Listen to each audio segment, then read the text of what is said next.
I really wanted to start this show by saying, "Welcome to Bog Panda Plus Deluxe," but I decided not to, since Mike and I are just going to talk about arcade one-ups, Pac-Man Plus Deluxe, out recently, a mere $499, and this is a skip it, listed, buy it show.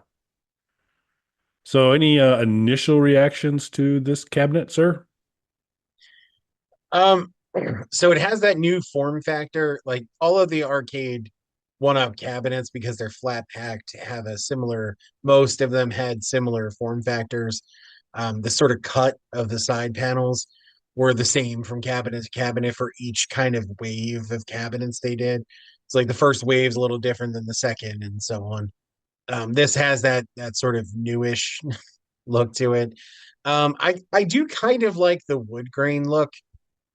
I do think that kind of looks cool, especially because I know it was authentic to that time. Um, that being said, I like Pac-Man. I'm not that huge of a Pac-Man fan though, where I've ever felt like, you know what the game room is missing? A Pac-Man cabinet. And there's so many Pac-Man options out there. It's just kind of like Atari products where there's so many options available.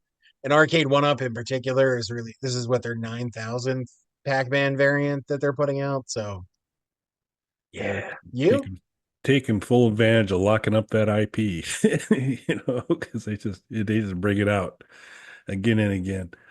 So I mean, I do think Pac-Man's a standard. It's a fun game to play. I still like to go in and play it. It is so, if you've been a big arcade one-up person in the past and maybe got one of their previous 800 versions of Pac-Man, there's not a lot of new here. I mean, form factor, the different kind of cut there. I think the monitor might be tipped at a slightly steeper angle than previous versions. Could be wrong on that. Um, the inexplicable LED kick plate. There's a little bar at the very bottom of it. I'm not really sure that's like a great placement for it, but it's that at least makes it different. I would agree the wood grain's kind of cool. I mean, that makes it a pretty good look there. 17-inch screen measured incorrectly diagonally, like the godless communist that designed how TV screens were made. The greatest wrong in society that I know of is diagonal measurements of TVs, and uh, so not a fan of that. But 17 inches diagonally, so figure it out for yourself on the other pieces there. But that's it's a decent sized screen.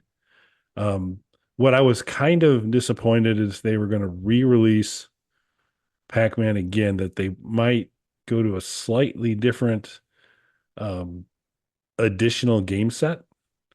And this isn't. This has got Galaxia, Galagan, Dig Dug, Mappy, all the ones that have kind of been with Pac-Man in every other version as well.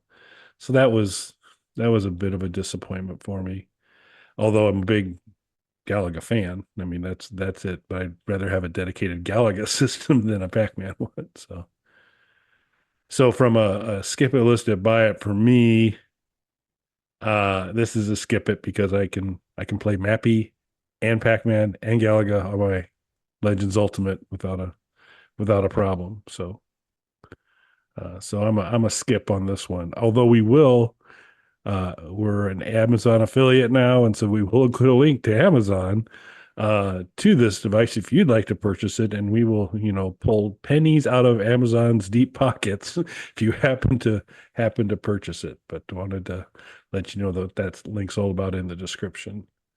Where are you at?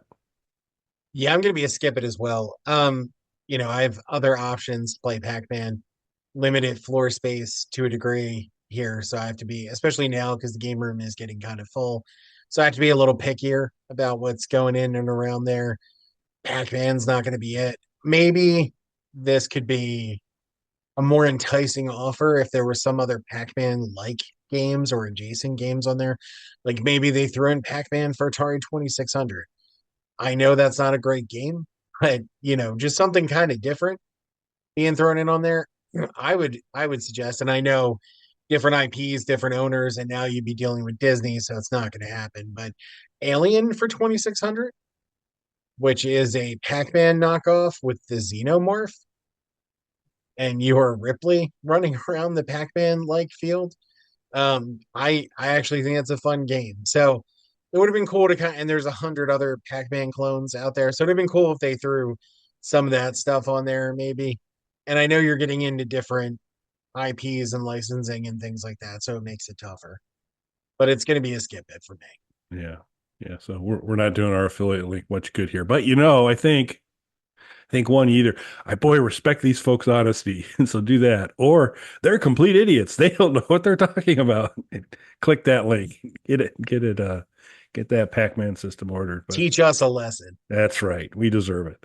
Um, Pac Doom would be good. I can't decide whether I'd want to fold in Doom characters into the Pac-Man process or actually have Pac-Man enter the Doom world. I think that might actually be better, where you could be kind of running through the corridors, picking up instead of the little pills, the little dots. You're picking up ammo packs, but it's doing the Pac-Man sound. So, but that's just a suggestion for any of you Doom modders out there. There's got to already be one out there. I got to think. There's as many different Doom mods as there There's are. got to be. Yeah. I think so. Let us know in the comments if that's the case. And if you enjoy our skip it, list it, buy it segment, we'd appreciate it if you subscribe to the Bog Panda YouTube channel. Maybe give this video a like, share it with your friends, leave us a comment. After you're done doing all that stuff, you'll be able to sit back and relax, because on a daily basis, usually you're going to get Hard No, the world's shortest podcast. Less than a minute, regardless of the lengths that shorts will allow. So we're gonna continue to stick with the traditional less than a minute to keep it the world's shortest podcast. And listen to a bunch of those. And after you're done listening to that, you want to further show your support. Of course, hit our merchandise. We've got some fine T-shirts out there. Don't know if we're gonna have any holiday themed ones, but and for those who may be scratching your head through this entire episode about what exactly is behind Kelly, that's oyster dressing. It's the thing that Mike fears most. And so I thought for an October show, I just kind of scare him and keep him off balance this show. So I've done this entire show in front of a big old kind of pile of oyster dressing, the only kind of dressing that anyone should have in the holiday season. For my fellow East Coast people, that's stuffing when he says dressing. Yeah, but it's oyster dressing. Yeah, Midwest coming out. That's the way it goes. All right, anything else to add on this one, sir? No, I don't think so. Cool. Thanks for watching, everyone. Thanks, everybody.